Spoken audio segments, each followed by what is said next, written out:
I'm a very ardent reader and a fan of history. If you look at, uh, generally what drives us, right? As people, as humans, is we don't like doing simple things, right? In a short run, we might feel, if you do a simple thing which is interesting, we might get a little bit of joy out of it, but it will not last very long, right? As people, what we don't want to do generally is complex and boring things, right? But if it is complex and exciting, we do want to spend a lot of time, go very deep into it, right? Same thing happens inside companies as well, right? So people will be very interested in solving this exciting and very interesting complex problems, but they will not be interested in solving very complex and boring problems, right? So I always find uh, complex and boring, the intersection of that is where great business lies. Hello, everyone. Welcome to Everyday Leadership. We have another interesting episode lined up today from the series Startup Idea to Early Customers. We have another interesting entrepreneur with us today. As you all know, Everyday Leadership is all about authentic entrepreneurship content where we try to understand the behind the scenes of a zero to journey of founders. And with that, so we have with us Vijay Rayapati, who is the co-founder and CEO of Atomicworks. We'll sort of understand what went behind, bootstrapping this company and acquiring its early customers and all those interesting insights behind this company. And with that, Vijay, could you just introduce yourself? Give us a context of who you are and how did you end up where you are today? Hey, hey everyone. Hi Pradeep. Great to be here. Uh, I have been on startup landscape for almost 2 decades now. Previously also I have built a company called Minjar, which was acquired by Nutanix in 2018 March, where I spent 4 years running one of the business units as a BPGM. Prior to that as well, I have been mostly part of startups. Always felt that that actually gives you an opportunity to uh, create, learn, and deliver both impact in terms of breadth and depth. Right. Very excited to be building Atomic Work. We started this company in September 2022, just a couple of months before ChatGPT, with a premise that as companies grow big, a lot of complexity creeps in internally, and this complexity actually slows down their growth. Right? Startups are very nimble and they hustle and move really fast, and that is what makes them grow. And as they grow, become big, and a lot of processes come in to essentially manage the scale of the company, and that really, really slows down the growth of the company. So that was a core underlying thesis. So we basically said, hey, can we build a software or a solution that helps companies manage this internal efficiency, right? Because great companies are not just have amazing products that they sell to customers, but they also have an amazing way of cutting the cycle time internally to get things done. Right? This spans across not just engineering and sales or support, but it spans across every function of the company. Right?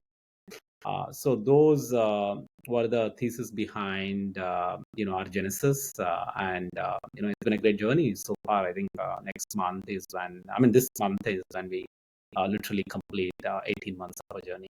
Nice, nice, awesome, and I completely agreed. But about the idea, so why did you think that there is a business that you can tap into with that, and that you would have technology and the product in place to really tackle that complex a problem? Yeah, generally, I'm a very ardent reader and a fan of history. If you look at uh, generally what drives us, right? As people, as humans, is we don't like doing simple things, right? In a short run, we might feel, if you do a simple thing which is interesting, we might get a little bit of joy out of it, but it will not last very long. Okay. As people, what we don't want to do generally is complex and boring things, right? But if it is complex and exciting, we do want to spend a lot of time, go very deep into it. Right? Same thing happens inside companies as well, right? So people will be very interested in solving this exciting and very interesting complex problem, but they will not be interested in solving very complex and boring problems, right? So I always find uh, complex and boring, the intersection of that is where great business lies. Okay, if you take anything, right? Like you take a e-commerce. I mean, it's not like the sexy and interesting segment, right? I mean, it's a very complex and boring segment. You have to deal with catalogs, vendors, logistics, delivery, last mile, reverse logistics, fraud, and I mean, if you keep doing it every day, and I mean, you really, really need to have a very strong conviction to have ability to deal with it, right? So my fundamental premise always been, don't go into like a very complex and sexy areas. Like crypto is like a very complex and sexy, right? I mean, today, the foundational AI is like a very complex and very sexy area, but the challenge is it's very hard to build. Uh, you know, I mean, it is very hard for like a lot of people to build great companies, right? And I think complex and boring is where I really believe entrepreneurs have an opportunity to go and build business. No, that's a very smart way to look at things, because complex and boring is where less people are as well, and because they're looking in the other places where there's a Yeah, lot of crowd already. yeah. I think you work for Dropbox, right? If I'm not wrong. I mean, if you Mhm. look at managing file share, I mean, that's not like the most exciting problem in the world, but it's a complex problem, and it's a boring problem, but it's a very painful problem, right? So at the intersection of this complexity, boredom, and pain is Hmm. where big opportunities lie. Nice. Now let's talk about the idea validation part. Mhm. How did you validate that this idea has some business out there, and that there is a real problem that you can solve with this? So I basically uh, follow this very common sense philosophy that when you are buying a house or when you want to build a house, right? What do you look for? You look for a good neighborhood, right? Either an existing good neighborhood or an emerging good neighborhood, right? As a founder, also, like when you want to start a company in any of the areas, it doesn't matter what that area is. You always look for, is this really a good area right now, or is this going to be the next good area, right? Or the Hmm. the big growing area, right? So it need not be like a great big area right now, but it could be like very small place, but it's growing incredibly, like a 200% CAGR or 2000% CAGR, right? I think those are the areas where things can really, really compound very quickly. Or it's a really good area in the sense there are multiple successful companies in enterprise, there are multiple companies in commercial, multiple companies in mid market, there are multiple companies in SMB. All of them exist and all of them are very successful, right? Hmm. So I think there are like multiple ways to look at it. One of my premise is always uh, you know go to a good neighborhood, right? Hmm. Because you like spending time there and working on that opportunity, and multiple people can win big. Okay. Hmm. It also customers also basically like if there are like multiple people solving this problem in either specialized for their vertical or specialized for their segment. That's how we basically we knew that look, in a short note, if I have to pitch, what we are doing is like a modern service management, right? So not just like support back office needs of HR, IT, workplace, all other G&A departments, but also support like emerging needs of your sales ops and your marketing ops, your partner ops, your vendor ops, and whatnot, right? There are already great companies like ServiceNow in this space, which serve super high end of the segment. We basically believe, the emerging enterprise and modern growth companies is where we actually need a very modern solution. That's what we are building for. I see. And now that's a good segue to talk about the product. Yeah, Could you just walk us through what is the exact product, Atomic Work, and how does it really play into yeah, the problem that you just described? yeah. So if you look at any company, right, Pradeep, so typically a company is a combination of people, processes, the applications or software that they use to run these processes, and they use a bunch of devices to interact with, right? If you're an engineer, you'll be using your laptop to code, and the code goes into a GitHub. You'll probably be working with like a bunch of other people, right? And if you're a sales guy, you're basically using your laptop and mobile phone, using a CRM, to track your information. You're also interacting with, your sales engineering and, your revenue ops and, your field support and your customer success and, whatnot, right? So our software is what basically sits at the intersection of this, right? So what we essentially do is we make it easy for people to discover information, internal information within the company, right? So instead of you going to different portals, remembering which documents, where to find that information. So we first make it super simple for you to discover information right from your Slack or Teams. So that way, whether you're on mobile phone, whether you're on laptop or a desktop, it doesn't matter. You should be able to just go find. So it's one gateway for you to find internal information from 90% of uh, users in a company. Okay. Then there is this 10% of users who essentially support, these people, right? So these are the people who support your IT, these are the people who support your sales ops, these are the people who support your payroll, your HR, your workplace, and your field, and and whatnot, right? Your finance, your legal, and you can basically take uh, this 10-20% of the company, which is essentially helps run this company. Okay. So those are the people who basically use our software, which is a web application, to essentially automate business processes, right?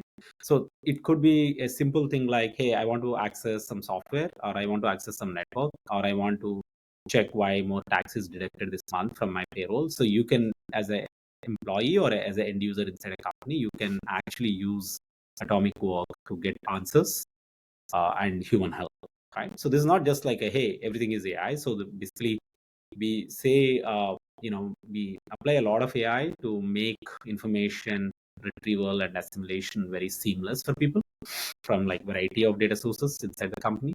And we give very powerful workflow and business process automation constructs to the people in IT and HR and workplace and sales ops and partners and suppliers and procurement, so that they can automate processes, so that people need not chase people when they need to get something. So I'll give you an example.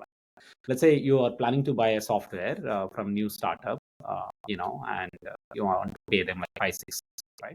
What do you do today, right? You have, one is you use credit card, you reimburse it, you pay for it from the credit card, and then you charge the company, right? But I think initially that's how startups operate. But after a point of them, company will basically say, okay, you cannot use your personal credit cards to buy business software. Please let us know, right? Which is essentially means you might be sending an email to someone, and they will look at it, and then they will work with that person to procure the software and give you the license. And the third approach is basically like, but it goes back and forth. But as an engineer, you're just interested in taking that software because it helps you debug or write code, or apply a better API security or whatever that is, right? Now, with Atomicwork, what we can basically do is, your procurement or finance people can go and define a service catalog, which is essentially, if you want to buy something from someone new who is not we have done business with, here are the 10 things you can ask them to fill, right? So it basically, like, as a, even if you're a new employee, you can basically say, hey, I want to buy software.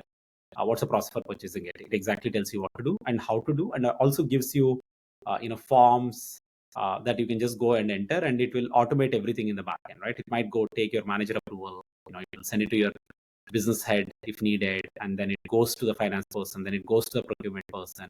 If they want, they can ask for additional information, right?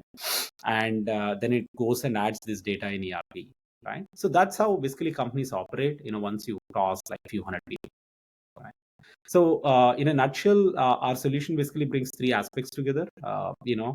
Provide answers to end users quickly, so that they don't need to remember URLs, documents, pages, portals, sites, wikis, and all that.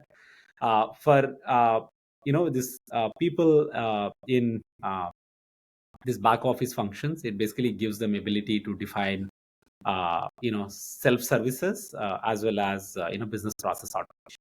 Right now, as people are doing this, as a company, you need to track who did what and when, who approved it, etc. Both for business purposes and as well as for compliance and regulatory purposes. So we also basically track the end-to-end changes, right? Both through our ticketing and service management. Nice. Yeah, that sort of makes sense with all the data being spread across so many tools these days. I think having Yeah, one interface where you can ask questions and at the same time really, tap into the ability to automate a lot of these things that we have to keep doing in the loop. I think makes sense. But is this what it is when you started, or did yeah. this evolve with time over the period Right. of like the last 18 months? No, I think from day one we knew that we want to go after this. But now the thing is, look, where do you start, right? Do you start with finance first? Do you start with procurement first? Do you start with IT first and HR first, right? So initially we thought probably let's start with the HR first, and I think first 4-6 months is where we basically spend some time trying to do discovery, and then we basically figured out that end of the day, this is a software that needs to integrate with a lot of different tools that exist in business, and it also has to automate processes, and HR people by definition are not the people who manage integration and automation, right? Hmm. So we said, okay, it makes sense to switch the persona. It's the same product. The product has not changed. Change the persona to IT because they control the access and integrations, and they are the ones who are very familiar with, why they need to automate, right? Hmm. So I think the pitching to persona has changed because of that. Obviously, the product needs and capabilities, short term and mid term, how we want to evolve them, also got reprioritized. Nice. So is this after you tested the market that it's Yeah, turning out to be I difficult think with we've the been, HR people? Mhm. yeah, yeah. Good. So we've been talking to people. I mean, we spoke to people even before we started the company, and then we spoke to a lot of people even when we started, and we kept talking to people even when as we were building. Right. Hmm. I think the reason why I think the founders or the founding team generally has some conviction, so they seed some things, right? So I think we're really good at seeding some basic things, but how do you evolve those things? That's Hmm. where really the end user and the end customer feedback can add a ton of value, right? I think we can get things to one, but customers and users can give us feedback, their pain, their needs, their wants, their desires. That actually helps us move this thing that we have seeded to 1 to 100. Nice. And it looks like an interesting setup here. So we have end users being the employees who are actually gaining the service, and the decision makers seem to be different. Yeah, Now, yeah, who are you? And you seem to be focusing on the decision makers who are not the actual users. So how did you deal with that kind yeah. of a dilemma? Yeah, I think so. I mean, it's a great point. Should we go to end users first or should we go to business first? Right? It's a classic thing, right? So everybody, if you look at who starts with business, eventually goes to end users. Who starts with end users, eventually goes to business, right? So you can't avoid that, right? So now you have to make a choice, right? If you take last decade, two companies, which are really good examples of this, it's like App Dynamics, which sold to businesses. Then the engineers use it, and a Neuralink, which is like, okay, engineers can use it, and then business will buy, right? But eventually they have to converge, right? You take Dropbox, okay, end users started it, but eventually you sell to businesses, right? And if you look at Box, which is started with businesses, and they pretty much, I think, stayed on the journey for that. uh, I think, see, software, so what is the software, right? End of the day, software is something that makes you efficient, makes you productive in the process, saves you time so that you can make more money, right? Or you can make more money in the same time, right? So one of these is what essentially software is, right? So where does software matter? Software matters a lot because our premise is also business from day one. So we started with business, right? If our premise is, hey, end user productivity, as an individual, how can I be productive every day of my life? Then we could have probably built or took a different direction, but our initial thesis itself was not that, right? How do we make workplace more efficient and workplace less frictionful and workplace more delightful, and cut all the gatekeepers right inside the company so that people can get to work, right? So that's how you short the cycle time of getting things done, right? So because if you look at anything that you want to do for your end customer, right, everybody basically says, okay, get customer obsessed, like focus on customer, just focus on your end users and stuff, right? But in order for you to do that, you have to deal with like a lot of internal things, right? And these internal things could be, if you're an engineer, it is like, okay, PR is not happening faster, or the build system is not good, or I don't have the right tool to, debug, or I have, I mean, I don't have, right framework or, system to essentially, provide that, which is causing friction. So that and then you have to have your own things, you have to file your taxes, you need, access to things, and, you can't give like access to everyone in the company for everything. So you have to manage it, because your end customers will not trust, if everybody in the company has access to everything, they will basically say, okay, boss, anybody can go look at my data and do anything, right? So then, it breaks your end customer confidence. So you have to basically do like manage like a lot of complexity, right? Uh, which is very minimal when you start, but it grows exponentially, as you grow, right? Yeah, completely. One of the things that I get a lot of the questions because a lot of the entrepreneurs who are not very tech oriented, they have a struggle. They have a lot of ideas, but then they get stuck in this loop. And how do I make this into a product? Yeah. Could you just talk about your journey in really putting this product together? Because it looks like there's a lot of components here. There's AI, which is just getting which is just getting the traction, and then there's an interesting business automation, which is powered by the AI in many ways. But could you talk about your journey in building this product? So generally, I think people basically start companies out of their conviction, or out of their pain, or out of their observations, right? So one is, you can observe how things are changing and basically say, there are mobile phones, there is only so much email you can send, so much text you can send, let me build a game, right? Or you basically say, hey, people are spending a lot of time, and, because this thing has enabled this powerful capability called camera, maybe I'll build a filters app, or photos app, or a videos app, like, see, these are all like observational things, right? Or personal desire, so you basically feel like, okay, this is what my friends are doing, but they're doing it very inefficiently, and, maybe let me, try to do it better, right? I think it's very important for founders to observe, reflect, and think deeply about things, right? Let's say if every day you get to a train station, and if you basically feel, you spend 30 minutes trying to use that access card, either design is not good or the system is slow, that, like, thousands and thousands of people every day go to the train station, and everyone is wasting like 30 seconds, just trying to, swipe and, get through it. Now you can basically say, can I apply face recognition, right? So automatically I can figure out who the person is, and if they have an active card, so that I just open it. If I can't figure out, that's when they need to swipe, right? So at least, you might not be able to solve it for 100% of the people, but at least you can solve it for like 90% of the people, 80% of the people, maybe 50% of the people, right? So that's how I think just observing and reflecting, uh, and just being aware of how things are in either our everyday life, or our everyday work life, or everyday social life, and everyday community life. So the personal, professional, social, and, these three aspects, if you observe, I think there is like a ton of opportunities, right? Now it's very hard, and you have to pick, what process you want to follow, right? Because if you start company based on borrowed philosophy or borrowed conviction, it will not last very long, right? So why did we start this company, right? So we have built products, we built companies, we sold companies, we scale companies. We started this because we basically believe starting a company is very easy, right? People think that's the hardest thing, but anybody who started the company, you ask them, they say that's the easiest thing. you know the next hardest thing is, building a product, but which is still the easiest thing. Okay, you can find people to build a product.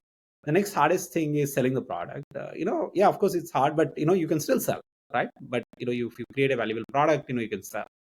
The hardest thing, Pradeep, is, once you have product, once you have some business, managing your company, your people, and your process, that's the hardest thing, right? I think people are the hard problem. the product, go to market, tech, these are the easiest problems.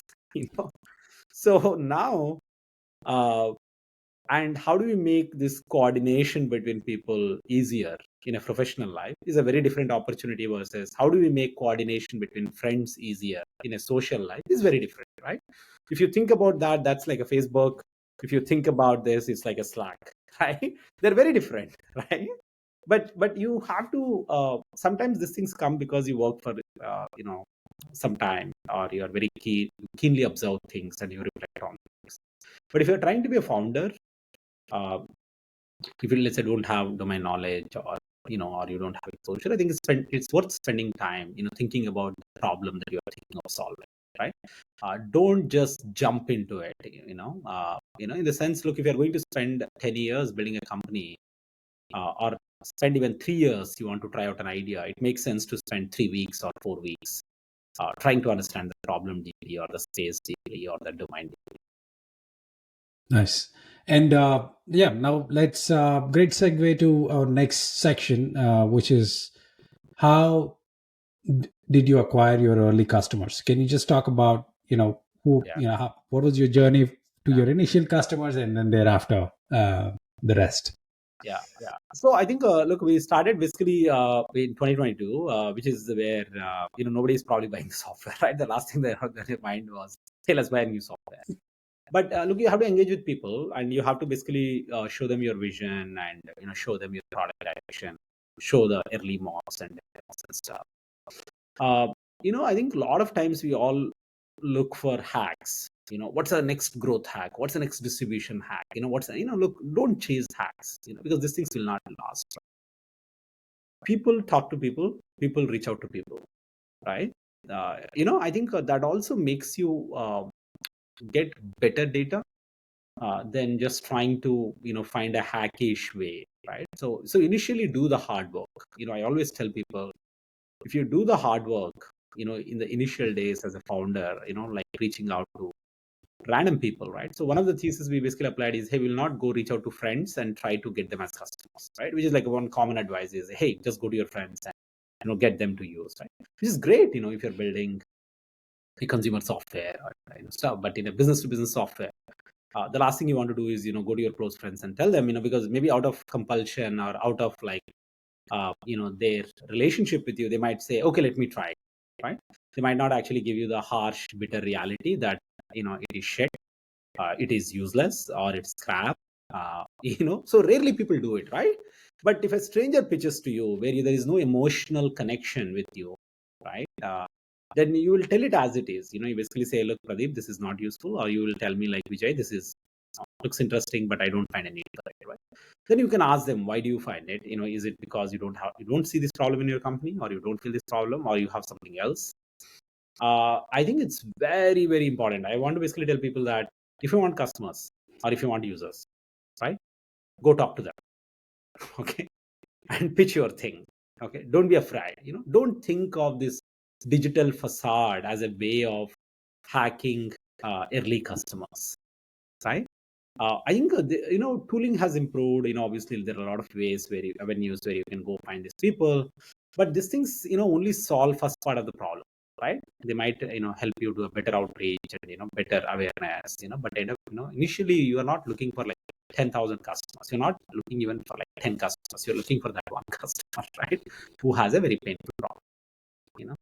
Now, the way to find is, see, are they talking about this problem anywhere? Are they talking about it in Reddit? Or are they talking about it in LinkedIn? Are they talking about it in Twitter or some forum? And are they writing reviews about it in the existing software that you feel is like, adjacent software to what we are building? If so, who are these people? Who are these companies? And how can we reach out? Right? So just do what worked for people for 100 years. That really works for you. If you try anything that somebody wrote a viral blog post saying how I hacked my first 100 customers, trust me, it will not work for you. Okay.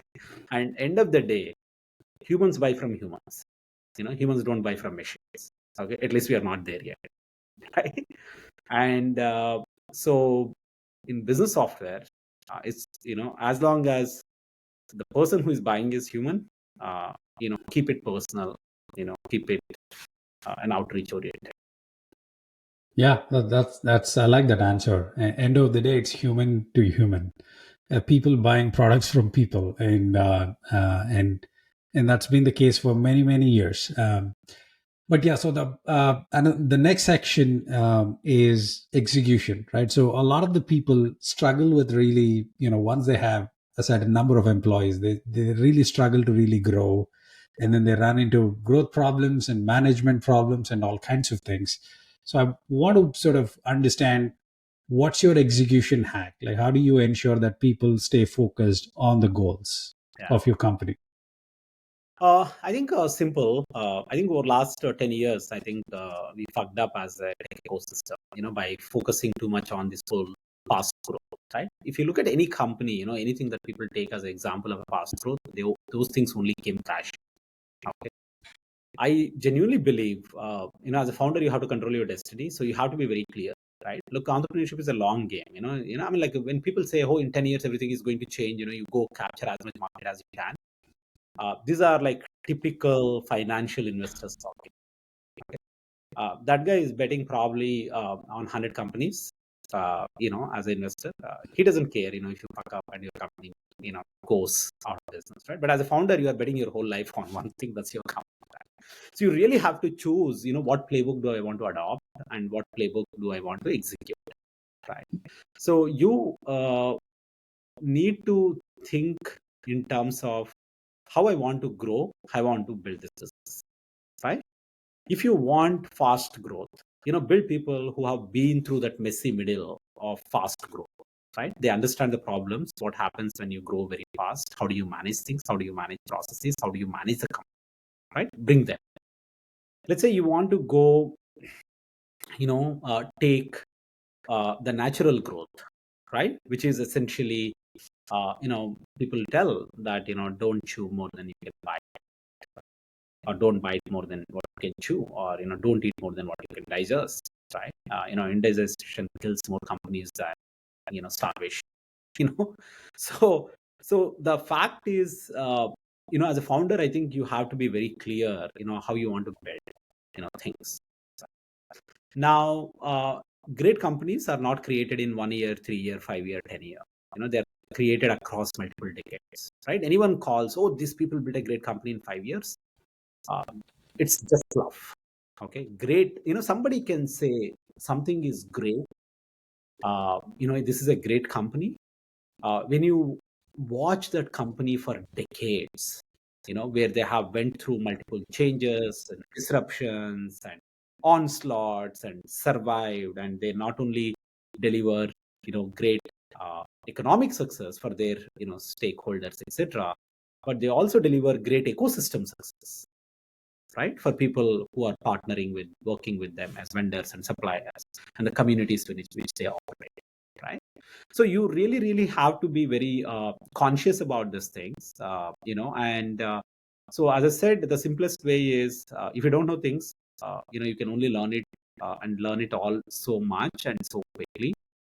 So you need to bring people who have been through the messy middle, right? And second thing I will also tell, Pradeep, is a lot of times, when companies grow, we generally think we'll bring these people from big companies, who have managed thousands of people, tens of thousands of people, right? And these people will help solve the company, right? And I tell this with all humility, and I think managing a 10,000 people existing business and taking it to a lakh people is much easier than starting with 100 people and taking it to even like 1,000 people, right? The reason why I basically say is the problems are different. The ability of these leaders, to manage pain is very different, right? So don't also like parachute, people, who have forgotten the context of operating in trenches. It will not help in early days, right? So I believe, you have to adjust. Fast growth, is not good in nature. It's not good in business, right? And as I said, I'm a big believer of history, and and if you grow very fast, you probably crash very fast, right? Even if you don't crash, you burn out very fast, and you burn out people who are there with you very fast. And so it's very important for you to choose, right? But look, we all play in this ecosystem where entrepreneurship, investors, and the financial interests, right, of both founders and employees and investors, their LPs, these are all like they all align towards one direction. They all also align towards another direction. Right? They all align. If companies grow really well and really fast, they misalign. If companies are not growing as fast, right? And second thing is, don't judge. How somebody else is growing, right? It doesn't matter, right? It doesn't matter. What really matters is uh, why you started this company, what problem are you solving, and how many people do you want to eliminate this problem for, or how many businesses where you want to eliminate this problem for, right? If you build it, I think you will build a really good business. Nice. And well, one last question, and then we have another quick segment. But generally, one thing I'm always curious about is how do you instill purpose in employees, right? So when you hire people, how do you make them think like you? I mean, how do you make your top of minds their top of minds? Do you have any hacks around that? So as I said, I'm not a fan of hacks, so probably I will not give you but I think there are two ways, right? See, it's very hard for people to people say, oh, like this CEO or this founder, rallied the team behind this purpose. I think there's a part truth, but there is also, it's not completely the truth, right? The reality is this: people rally when they believe it's a problem. People rally when they see progress and momentum, right? So, as a founder, your job is not just talk about purpose, show progress and create momentum, right? When there is a progress and momentum, people automatically rally behind it. Okay? If there is no progress and momentum, then it doesn't matter how much purpose you talk about. So true. So true. So true. Very well said. Well, I have quick questions that I generally So, cover at the end. What is that one favorite book that you would recommend to everybody? the lessons from history, will do it. Yeah. Nice. And who is your favorite entrepreneur? I think I really like three people. There is this Indian entrepreneur called Ashok Sudha. Actually, he started his first company. I mean, probably he was around 60. Second, when he was 70, and third, he's probably close to 80 now. He just started his third one, and he took his two first companies, public companies. These are not like product companies. These are like product services kind of a companies. But for someone to start it, we always think talk about the stories of people coming out of college and starting companies. But here is a person who started his company probably when most people think that's retirement age, right? 60 and 70, and not just built great companies, delivered great customer value, and created a lot of wealth for people. So I really respect him. I never met him, but I really respect him.